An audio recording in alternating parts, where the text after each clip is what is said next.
Oh yeah. Okay, here we are, Airsoft Table Talk, Season 2, Cast 1. Take 2. Take 2. Take 2. 3, 2, 1.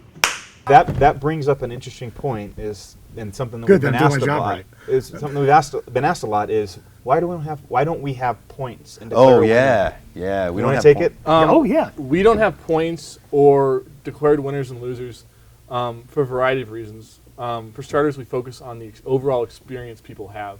And I can go to an event and have a great time and not care about who wins or loses, because it's like that's not what you're going there Yeah, for. me too. And then second of all, I think when you have points and winners and losers, it tends to encourage people to cheat.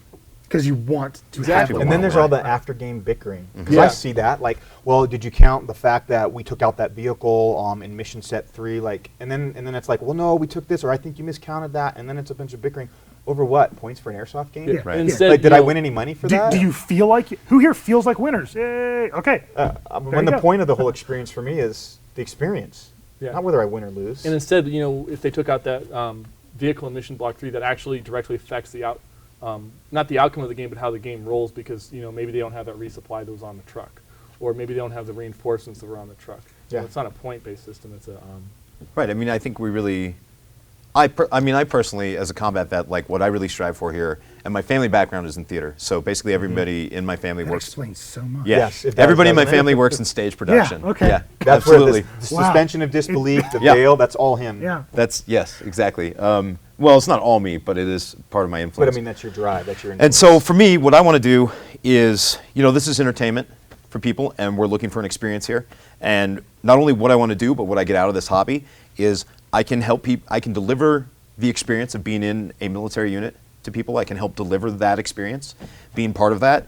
I can help deliver a little bit of the experience of combat and the chaos that's kind of involved in that, and these black spaces where you have to, come up with your own solutions to questions you hadn't even occurred to you until like 2 seconds ago, right? And now you have to come up with it. And we can deliver all that to people as realistically as possible without anyone actually having to deal with the negative effects, which are substantial. As I said earlier in the conversation, it is much more fun as a game. And never in any combat operation I was ever on did anyone at the end of it be like, well, you guys captured 2 of the HVTs, so that's going to be 800 points each, but then the one guy squirted off the objective and we don't know where he went, so that's actually going to be 900 points for the other guys, so you guys tied tonight. Good job. No one ever, that never happened. I mean, that's certainly not what happens. What happens is you complete you either complete your objectives or you don't. It's a successful operation or it's not. It becomes some other operation. You feel good about it or you don't. Yeah, it really depends. I mean, I've been on operations where it's like, here's what we're going to do, and all of a sudden, halfway through it, we're like, oh, what? That's not it anymore. Now it's something else. Right now, there's some other target. Now we've shifted. Now we're going to some entire other target set. Hey, it's the wrong house. Yeah. It's the wrong house. It's his brother we're looking for, but guess what? He's going to show us where his brother is right now. We just got to drive him there, and we flew here, so we got to figure out how to get something to drive him there. Or it's supposed to be right here. Sir, you're looking at the map upside down. Right. I mean, all of these things. And so, of course, at no point is anyone, A, going to line up both sides in front of each other beforehand, B, explain what objective point-based conditions for victory are. Holy shit, if there were objective point-based conditions for victory, we would have run the Korean War, Vietnam, and the Iraq and Afghan wars. Shit'd be over. We'd be sitting on a massive surplus of points, right? Taliban would be like, hey, we want to negotiate. We'd be like, well, actually, we have 65 million points. So you guys technically are the losers. He got wound up. Well, I mean, it's the truth. I don't have points. Someone pulled a string. And I do feel like points a little bit. All Again, right, Woody, come down. okay, No, I'm down. no, There's a shut snake. up. There's a snake in my boot. I thought we had I do feel a little bit like, as a combat vet, I enjoy this hobby very much, but I do feel a little bit like assigning points to something like this gives people the impression that that they could go into battle and it's simply a matter of points. Look, sometimes it's not your day and you're just fucked and that's it. And you're trying your hardest, but it doesn't matter. Yeah. Because, they're not going to shoot high because you're trying your hardest. You have to keep trying. And so we try and impart that to people too. If you come to a MilsimWest event, I guarantee you we are going to put you and your team in a losing situation The at world's some in a point. perfect place. Right. We're going to do that on purpose. We're going to put you in a losing but there's position. fun in that. Right. Because we There's want to fun see in that. we want to see how you deal with that shit. And you want to see how you deal with that shit. Does your team deal with that, or do you turn on each other? Can you get beat, dust yourself off, get back in the ring again, and say, hey, we've been hit. Yeah, we've been hit. Yeah. And give yourself the space to say, like, your left up. hey, look, yeah, I mean, it's funny. I coach boxing. That's Oh, really? kind of my Okay. other job. Great, yeah. And like the best, We'll talk later. The best fighters are the ones who can get in there Yeah. and they get beat, and you're like, hey, look, man, you know, you got beat by a bigger, better dude. It's fine, right? Get back on the bag, get back on your program, get back on the, back on the road, and find another fight. Oh, the most exhilarating 3 words I've ever heard in an airsoft game were last pistol mag.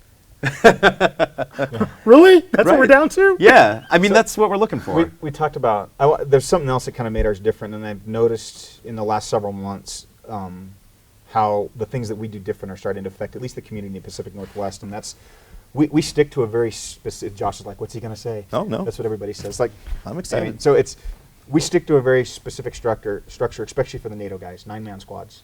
And so if your team shows up with 10, you're either going to have 9 dudes and your 10th guy is going to be the medic or something else, or you're going to split into 2 teams of 5 and pick up another other groups. people. Other dregs. I mean, And it's not because we're jerks, or it's not because we're controlling, or it's not because I'm being BDH.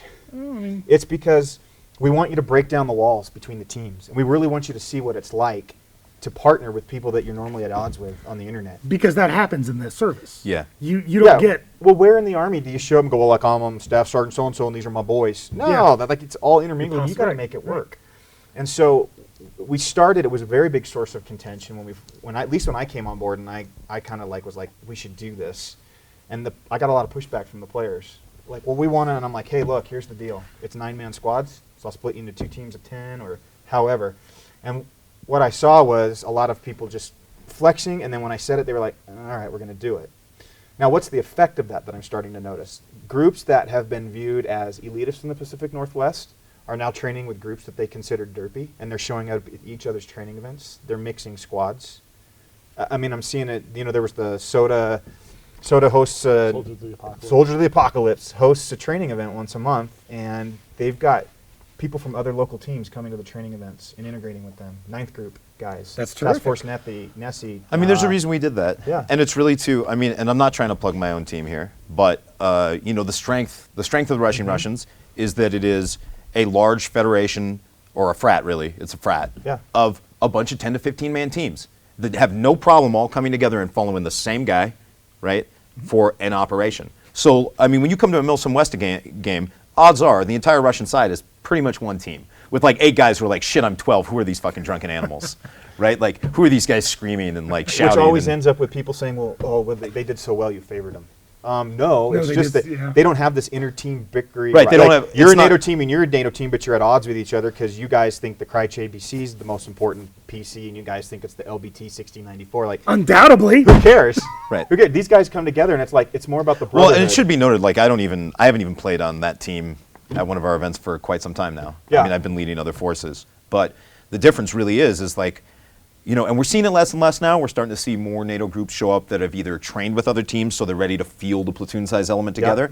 But I mean, I started that team because I said, let's have a team that fields a platoon size element every time. Every time we have a platoon, because that's what matters. Oh yeah. I mean, that's the truth. That's what matters. If you the things that you can accomplish with a platoon Yeah. size element are far in excess you can- of what everyone else's little what everyone 6-man else is fire doing team- with Especially their if you're elite. going to an It's like event where grind 'em it's all 32 up. separate Yeah, squads. yeah. You go with 4 aligned squads under a platoon, you roll anybody. We found that. No, Yep. and that's exactly it. Yeah, at Crimean Crisis, I've been the Russian commander for the last 2 events. And at Crimean Crisis and DAIHL Outpost, I knew all my PLs, and I'd known them for at least a couple years at that point. And we talk routinely on the internet. Play Airsoft together 4 or 5 times a year. Yeah. As a So it's national all, you know, group. And you're all working basically kind of like all in the same playbook. No, exactly. You Yeah. speak the same language. you're talking No, about the literally, same we- You're vocabulary. talking about Speak the groups same of guys 8 across Russian the words. U.S. yeah. I mean, they're all stationed in different And areas we're all of the U.S. friends. and they're all There's- friends, and they have this one mindset. And so when you bring that one mindset to the field, Yeah. of course they're going to be better. It's a potent motivator. Yeah, of course you're going to be better. And that's what we're trying. I mean, I think that's what we're trying to push people towards. Yeah. Is a style of play that rewards large teams, that rewards cooperation between teams to make large elements. Because that's largely what we don't usually get in Airsoft. Well, and I feel like, I mean, I've been. Why to, should I listen to you? I'm Yeah. a new player. Why should I came up, I paid my money to your game. Why should I listen to you? What have you got to teach me? No, that's, Come to our event and you'll find out. I've been playing Airsoft for years. sure. You know, I mean, we see now players registering who are not actually affiliated with the team, but they come in as like a friend because the teams are like, okay, we can't keep doing this 9-man squad, we field 2 of them thing. Now the teams are doing like, okay, we got to get a platoon. Okay, well, we know these 4 other dudes who are in a separate team. They're super cool. We like to hang with them. Let's bring them into the fold. And so now when people are starting to register, they're like trying to make their own platoon versus a squad. They're trying to make a platoon, and maybe they'll come with 2 platoons, and you know, I mean, like, who knows? But it's breaking down those barriers. Common attack objectives and be an infantry platoon, then bring 25 guys. You know, bring 25 guys that can agree on at least the same motivation for just a Friday through Sunday. That's it.